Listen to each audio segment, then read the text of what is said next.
C'est le quotidien Fraternité qui a donné l'alerte ce matin, une information qui s'est répandue un peu plus tard dans la journée dans les autres presses, dans les autres médias du pays, une information qui avait tout l'air d'un séisme tant elle était inattendue.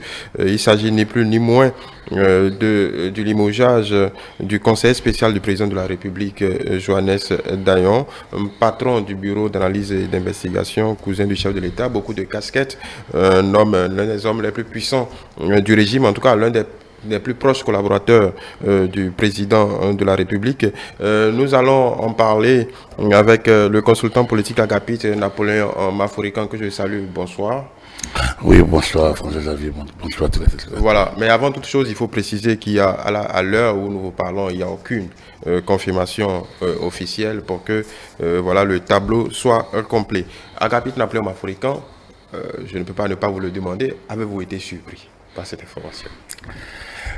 Je vais vous surprendre, pas du tout, je ne suis pas surpris. Je ne suis pas surpris parce que ça fait partie du quotidien politique, de la gestion de la vie politique. J'en ai vu d'autres, j'en ai sous le président Soglo, d'abord sous les coups révolutionnaires, j'en ai connu, j'en ai vu, j'en ai entendu. Je n'ai pas bien les citer, sous les coups, sous Soglo, il y en a eu, son propre beau-frère, à la fin, carrément de son régime, en pleine campagne électorale. Sous Kérékou avec Pierre Chor, sous Boniaï, qui a dû faire un remaniement à 2 semaines. Bref, c'est dire que il y en a, quand vous quittez au niveau international, il y en a, on peut citer aussi. Donc c'est pour dire qu'il n'y a pas de vie politique sans ces moments-là, il y en a toujours. Et donc, lorsque ça arrive, on est surpris. La surprise, c'est la surprise liée à l'information. Ah bon? Alors, ça, c'est la première surprise. Ah bon, ça, qu'est-ce qui a pu se passer? Mais bon, après, on se dit, ben, c'est tout à fait logique. Ça fait partie. C'est comme les couples qui divorcent. Ça fait partie du jeu.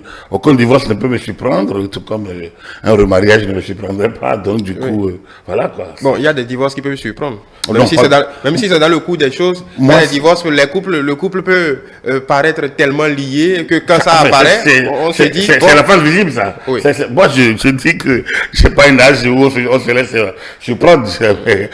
Donc, quand même, c'est pas 20 ans, je n'ai pas 30 ans. Donc, je peux me laisser surprendre je commande l'actualité depuis 25 ans au moins.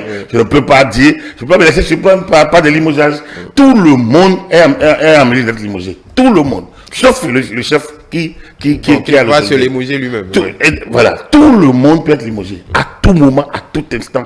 Il n'y a personne qui soit au-dessus pour ne pas l'être. Donc, dès qu'on est dans cette posture, il n'y a pas, on n'est surpris par l'instant. Comme la mort, après, la mort c'est incontournable.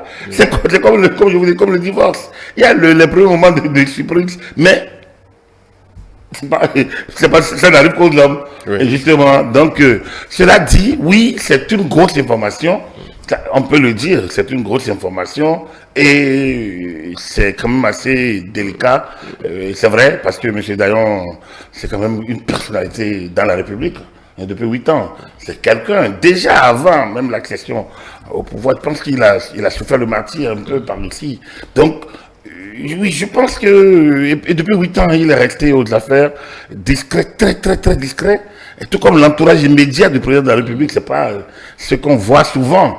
On parle, beaucoup chuchotent sur qui chacun est, mais personne ne les connaît réellement parce que je pense qu'il y a une discipline entre le chef d'État et eux, ou par rapport au chef d'État, ils ont une discipline de discrétion. Peut-être que, bon, voilà, quelque chose a du mal tourner, sans doute. Oui. Mais pour vous, même si vous n'êtes pas devin, quelle peut être l'incidence d'une telle décision? Parce que vous le disiez à l'instant, Johannes Dayon, déjà par rapport à ses fonctions, c'est au-delà même d'une fonction ministérielle. C'est le scoop de sa charge. Le BAI, on l'a dit, on connaît l'importance du BAI dans le dispositif qui a chapeauté pratiquement tout ce qu'il y a eu comme réforme technique. C'est vrai, personne n'est indispensable, mais quel peut être l'onde de choc? Vous l'avez apporté la réponse. Oui. Mais je pose la question quand même. Quel peut être le cimetière rempli de tellement de gens importants, de gens très importants, très utiles, que là encore, il faut pas s'envoler, il faut pas aller, il faut savoir que il y en a qui vont quitter, d'autres vont prendre la place. Il n'y a rien à dire parce que ça a toujours été ainsi. C'est le sera aujourd'hui, c'est le sera demain. Donc, oui, M. Dayon, sa patte va rester, sa griffe, ses marques vont rester sur la décennie Talon. C'est une évidence. Vous avez parlé du bureau d'analyse d'investigation. C'est un bureau qui a fait dans la discrétion tellement de travail, qui a inspiré beaucoup d'enquêtes, qui a conduit beaucoup à la cliente, qui a également managé beaucoup d'agences, et notamment, bon, voilà, je pense que cette patte va rester, il n'y a rien à dire. Mais après, oui, il quitte, le chef d'État a dû mesurer tout ça, si cette décision a été prise. Vous l'avez si bien dit, ça n'a pas été confirmé. Ces décisions ne sont pas souvent confirmées. Quand après, les médias l'ont annoncé, il n'y a pas eu de démenti, donc les médias le commentent, bon, à moins jusqu'au moment où il y a quelque chose de plus formel là-dessus. Mais l'incidence, non, c'est un premier ministre. Ajoute après 8 ans, à 2 ans de la fin du mandat. Si on peut remplacer un premier ministre. Oui. Oui, bon, là, même la veille. On peut remplacer un conseil spécial. Oui. On peut remplacer un ministre de la Défense. On peut remplacher l'attaché de l'armée. On peut remplacer tout le monde. Okay. D'accord, mais dans tout ce qui se joue ces derniers mois, les chuchotements, comme vous le dites, je ne dirais pas dans cette guerre de succession, tout ce qui a trait à la succession, est-ce qu'une décision comme celle-là peut être totalement neutre? Non, d'abord aucune décision n'est neutre. Oui. Donc c'est une évidence que cette décision-là n'est pas neutre. C'est sûr qu'il y a dû avoir quelque chose qui n'a pas marché. Comme j'ai dit, c'est quand même l'environnement immédiat, c'est l'entourage direct du chef d'État. Hein, c'est un collaborateur très proche.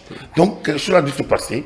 Et n'allez pas me demander quoi, je suis pas dans le secret des dieux et personne n'a communiqué là-dessus. Et donc, et personnellement, je ne chercherai pas, parce que j'estime que, oui, il y a des moments comme ça. Donc, du coup, oui, la période s'y prête, c'est vrai, parce que, bon, déjà, il y a un peu ce frémissement de fin de mandat, c'est vrai, donc de succession, parce que Patrice Talon ne se représente plus. Mais, voilà, vous avez dû lire dans les médias des excuses ou bien des surprises de groupes qui a été surpris, enfin, qui étaient étonnés d'avoir été assimilés, alors qu'on leur avait demandé un travail. Bon, bref, il y a ces moments qui peuvent créer un peu jeter le trouble un peu dans des relations et perturber. Mais il y a d'autres aussi peut-être qu'on ne maîtrise pas. Je pense que moi, en tant qu'analyste, je trouve simplement que c'est des situations auxquelles il faut s'habituer, des situations auxquelles il faut s'attendre. Aucune relation n'est aussi soudée, scellée pour ne pas avoir de friction. Il y en a lorsque des conditions de communication sont rompues ou lorsque quelque part quelqu'un n'a pas fait peut-être bien fait ce qu'il devrait faire ou aurait dû faire ou quoi. C'est dans la République, il faut s'attendre à cela. Dans la vie institutionnelle, il faut s'attendre à cela. Il ne faut pas être surpris de ça. C'est ce que moi je voudrais à l'instant. Enfin, à l'heure actuelle, c'est ce qu'on peut dire à mon avis, quoi. Voilà, sur la foi de la véracité de cette décision, est-ce que, en parlant d'incidence, est-ce que c'est un message pour le reste on va dire, des soutiens du chef de l'État, en tout cas de la galaxie Talon, au-delà de tout ce qu'il y a comme tumulte, c'est-à-dire que, est-ce que c'est la réaffirmation de ce que le président de la République a les choses bien en main? Aucune tête ne doit dépasser. Est-ce qu'on avait besoin de cela pour savoir si le président a les choses bien en main? On l'avait déjà dit. Que Omeki a quitté. Quand Omeki quittait, tout le monde était surpris. C'est quand même un ministre, mais avant Omeki, il y a eu Max Quenom. Le ministre Quenom qui était quand même présumé très proche du président Talon. Il a quitté. En même temps, cette fois, c'est le haut du panier, on va dire. Il a quitté. Un membre du gouvernement n'est pas le bas du panier non plus. Pas du tout. Et lorsque Aurélien Gbelossi, ministre des Affaires étrangères, a quitté, donc il y a des, vous voyez, ça fait 10 ans. Précisément 8 ans. Et il chemine, c'est sûr, il y a un temps. Après, le chef d'État est au cœur de beaucoup de situations, gère beaucoup de contradictions. De contradictions, exactement. Et donc, c'est pas toujours évident. Quand c'est frileux, quand ça vient un peu d'ici et là, quand c'est pas aussi clarifié, quand c'est pas aussi fluide, ça peut créer des distorsions. Hein. Donc, vous savez, en matière de l'information, donc de la communication, entre la théorie mécanique et la théorie mathématique, donc de la communication, vous dit, entre le récepteur, entre l'émetteur et le récepteur, lorsqu'il y a des embrouilles, le message ne parvient pas au récepteur. Et donc, ça veut dire qu'il y a une mauvaise communication. C'est la même chose dans la collaboration. Lorsqu'il y a un niveau donné, quelque chose a mal tourné, lorsque quelqu'un n'a pas fait ce qu'il doit faire, lorsque quelqu'un a peut-être fait de trop ce qu'il ne doit pas dû faire, donc le péché, c'est par omission, c'est par action. Et c'est pas, bon, par pensée, on peut dire, mais vous n'êtes pas de vin, mais par action et par omission. Donc, par l'action et l'omission peuvent être mal interprétées en des circonstances données. Donc, je pense qu'il faut savoir où est les réseaux sociaux s'emballent très vite. Avant, lorsque vous apprenez qu'il y avait coup d'État lors au temps des régimes des partis uniques, hein, tout ce qui faisait le coup le plus souvent, c'est les chefs d'état-major. C'est un peu l'environnement immédiat. Alors, qu'est-ce qui peut pousser un proche, le cas d'Umbuya était même là par rapport à... alors, qu'est-ce qui peut pousser un proche à créer une telle situation au moment où l'autre lui a fait confiance. Donc, ça, c'est le bas niveau vers le haut. Mais le haut vers le bas est plus facile. Boris Yeltsin a nommé tellement de Premier ministre. Il était tellement, il était tellement, c'était pas à un niveau de solution que beaucoup de Premiers ministres sont passés avant Poutine, par exemple. Donc, c'est pour dire que non, ces moments peuvent arriver. Ça arrive lorsque certains durent à leur poste ou des relations sont assez vieilles. À un moment donné, parfois on oublie les lignes de démarcation, peut-être. Mais bon, on peut, si on met un peu de sentiment dans l'affaire, on peut dire, mais c'est bien dommage parce que ça a quand même parfaitement tourné, ça a tourné. Après, est-ce que le chef d'État a besoin de ça pour montrer qu'il a la main? Non, on n'a pas besoin de ça, il a la main, tout le monde sait, tout le monde voit, il parle pas, il brûle pas, il fait pas de bruit. Tout le monde sait. Il agit. Et depuis un temps, il dit ce qu'il veut faire. Donc, moi, je pense que c'est un message. Il a dit, je n'ai pas d'état d'âme. Je pense qu'il a dit ça tout récemment. Il était clair par rapport à sa situation déjà. Même par rapport à ses amis. Par rapport à ses amis. Voilà, il a dit il a dit clairement qu'il n'a pas d'état d'âme. Et je pense qu'effectivement, le président Talon fonctionne droit dans ses bottes quand il est sûr que la ligne qu'il a choisie est la ligne normale, il fonce. Bon, c'est un choix. Et étant entendu qu'il est le chef, je pense qu'il a la situation en main pour gérer ainsi. D'autant que par avant, certains qui ont écouté l'entourage ont laissé quelques plumes et après ont été déçus de voir qu'ils n'ont pas toujours le bon relais. Alors apparemment, lui, il se donne les moyens de la maîtrise de la situation, mais tant mieux. Et c'est les collaborateurs proches, c'est tous ceux qui pensent qu'ils sont amis, proches, soutien inconditionnel, qui doivent rentrer dans les rangs. Comprendre que le chef est toujours là, le chef est là, le chef agit, soit c'est à eux de s'adapter au mode. Et évidemment, on ne peut pas dire que le chef ne peut pas écouter les sons discordants, mais il y a une manière d'évoquer les sons discordants quand on veut les remonter vers le chef. Donc il y a ça. Cela dit, on ne sait pas pourquoi, on n'a pas les raisons, on a spéculé un peu, mais voilà. Peut-être que les raisons sont bien ailleurs que nous n'avons pas titillé. Voilà. On parlait de 8 ans du régime de la rupture. On en parlait quelques jours d'ailleurs sur ce plateau à l'occasion de votre décryptage. Le chef de l'État s'était annoncé quelque peu subrepticement sur certains réseaux sociaux et cette information du limogeage de Johannes Darin est venu quelque peu occulter cette autre information. Le président de la République a accordé une audience à des délégations des partis Renaissance Nationale et Mouel Bénin. Est-ce qu'on peut dire enfin pour ces partis qui ne sont pas représentés au Parlement, qui ont eu en tout cas à cette occasion quand même à échanger un peu avec le patron de la majorité? Pour vous, il n'y a pas, information. Non, ça fait que c'est le chef d'État a rencontré la FCBE. Non, je parle plutôt de ces partis. Si bien il a pu rencontrer la FCBE, bon, ils ont quelques élus. Bon, ils ont quelques élus, mais bon, qui sont aujourd'hui très, très, très marginaux. Si on doit pouvoir regarder l'influence, eux-mêmes ils font une coupe pressante aux démocrates devenus les AP. Donc, du coup, oui, bon, les élus valent peut-être un peu plus cher qu'avant. Donc, bon, si le a pu rencontrer la FCBE, ne serait pas surpris qu'il raconte quand même dans son propre camp des partis qui le soutiennent depuis. Et même si ces partis ont quelques résilience à se maintenir en action isolée, mais c'est justement peut-être ça qui est fond de qu'on les rencontre. Voilà, Renaissance nationale, Moelle, c'est le parti de la majorité présidentielle. Évidemment, avec le nouveau code électoral, je suis convaincu qu'ils ont dû parler du nouveau code électoral. Parce que oui, ce nouveau code va les interpeller. Il faut qu'ils puissent faire.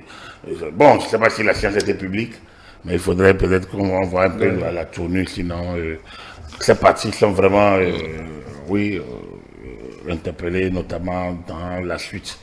Pas nécessairement interpellés, ils peuvent faire leur choix, mais effectivement, étant des partis qui soutiennent l'action du gouvernement, du chef de l'État, c'est logique qu'ils les rencontrent, que peut-être qu'il y ait quelques clarifications entre eux, peut-être sur l'avenir. Peut-être les inciter à penser à se fondre. Enfin, dans les grands ensembles. Mais de toute façon, est-ce qu'il a besoin encore de le faire? Il avait déjà tenté. Bon, je pense que sans doute c'est pour parler de l'avenir. Le chef d'État a dû peut-être leur rappeler ses fondamentaux à lui, la place à accorder aux partis politiques, surtout au regroupement. Et après, bon, le code est là, chacun doit pouvoir lire et tirer les conséquences de droit. Voilà. Et les conséquences politiques. Voilà. On va finir là-dessus, à moins que, par rapport au rôle de ces deux partis, est-ce que, bon, sans vouloir leur faire des procès d'intention, à l'aune et au regard de ce code, de ces nouvelles dispositions, ne gagnerait-il pas à, disons, cette fois, prendre la perche au bon? Écoutez, moi j'ai déjà, depuis 8-5 ans, je suis beaucoup intervenu sur disons, le fait que ces partis n'aient pas d'avenir. Mais après, oui, ils animent la vie politique. Donc c'est un choix. Donc du coup, ils ont un avenir. Donc mon discours a évolué dans la mesure où c'est un choix de rester parti de soutien, mais parti qui peut-être n'arrive pas à aller aux élections, à gagner les élections ou à avoir Je pense qu'il joue un rôle. Il y a des nuances. Et ça se voit déjà dans les prises de position. Alors est-ce que le chef d'État a pu les convaincre de se fondre? Je ne sais pas. Mais s'ils se fondent, ça fera une unité d'action, c'est pas mauvais. S'ils ne se fondent pas, ils mettront leur nuance qui enrichira la vie politique nationale. Moi, je pense que dans une sens ou dans un autre, c'est à eux de savoir ce qu'ils ont envie de faire. Voilà. On va s'arrêter là, sur ce commentaire-là, pour le compte de ces deux informations de la journée. On va scruter quelque peu l'évolution en ce qui concerne cette information concernant le conseil spécial du président de la République. Vous l'avez dit, en ces circonstances, il n'y a pas de justification qui vienne tomber du balai. Le président n'a pas à se justifier. On n'a pas à justifier. Voilà. C'est ce qu'on pourrait dire là-dessus. De là aussi à le revoir rebondir ailleurs, qui sait? Enfin. Bon. Donc, on a besoin de donner l'information, c'est dit. De regarder son environnement, c'est fait. Je pense que le reste, ça retourne au palais. On avisera. Voilà, mesdames et messieurs, merci de nous avoir suivis. Merci à vous. Vous pouvez retrouver nos échanges sur notre chaîne YouTube Télé Bénin, notre site internet du même nom, notre page Facebook Télé en direct, notre compte X Télé Live, et bien évidemment, continuez par nous suivre via notre application Télé Bénin. Mais pour le reste, ne quittez pas votre position, puisque vous avez rendez-vous dans quelques instants avec le forum de discussion, le forum d'échange, ça se discute.